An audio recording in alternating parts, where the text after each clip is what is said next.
আজকে যে রেসিপিটি বানাচ্ছি সেটা সকালে জলখাবারে বলো না কেন আর সন্ধ্যায় বলো না কেন, যখনই বানো না কেন এটা খুব হেলদি ও টেস্টি আর খুব কম সময় কিন্তু হয়ে যায়।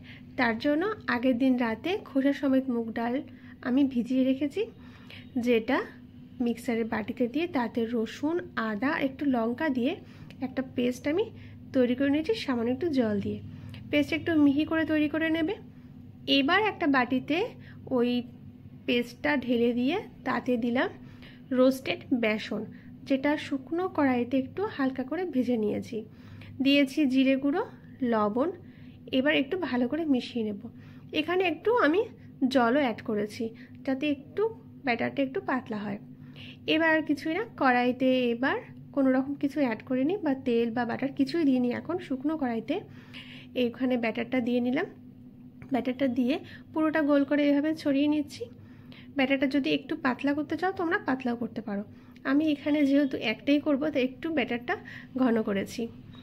আর এখানে উপর দিয়ে একটু বাটার দিয়ে নিলাম। যখন একটু হয়ে যাবে তখন দিয়েছি একটু গ্রেট করা গাজর আর দেব হচ্ছে গ্রেট করা একটু পনির। এবার দিলাম এখানে একটু কুচনো পেঁয়াজ দেব হচ্ছে একটু চাট মশলা দিলাম বলে একটু লবণ লবণ ভাবটা থাকে, তার জন্য আমি আলাদা করে লবণ দিইনি, তোমরা যদি চাও দিতে পারো।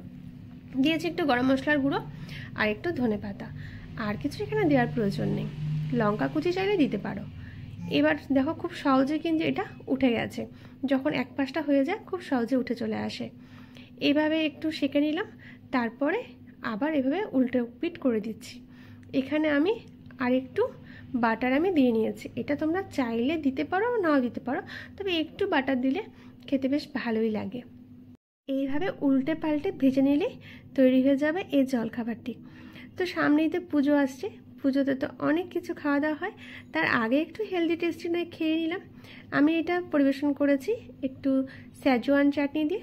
তোমরা চাইলে এটা ধনেপাতা চাটনি দিয়েও খেতে পারো, ভালোই লাগে খেতে। তবে স্যাজওয়ান চাটনি দিয়ে খেতে যেন বেশি ভালো লেগেছে। তোমরাই বলো তোমাদের রেসিপিটি কেমন লাগলো।